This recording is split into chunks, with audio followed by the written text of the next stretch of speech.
സീരീസിലെ അഞ്ചാമത്തെ ചിത്രം തമ്മയിലെ വില്ലൻ വേഷത്തിലൂടെ പ്രേക്ഷകരെ വീണ്ടും ഞെട്ടിച്ചിരിക്കുകയാണ് ബോളിവുഡ് താരം നവാസുദ്ദീൻ സിദ്ദിഖി.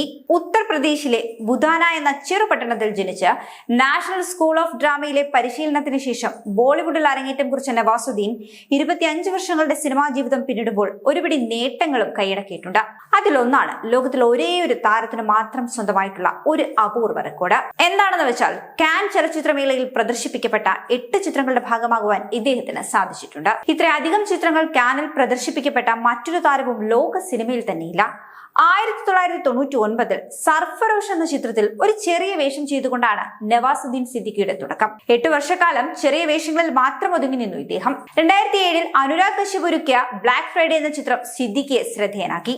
2010 ആമിർ ഖാൻ പ്രൊഡക്ഷൻസ് നിർമ്മിച്ച പീപ്പിൾ ലൈവ് എന്ന സിനിമയാണ് സിദ്ദിഖിയുടെ അഭിനയ ജീവിതത്തിൽ വഴിത്തിരിവായത്. അനുരാഗ് കശ്യപിന്റെ ഗാങ്സ് ഓഫ് വാസിപ്പൂർ എന്ന ചിത്രം അദ്ദേഹത്തെ പ്രശസ്തിയിലേക്ക് നയിച്ചു.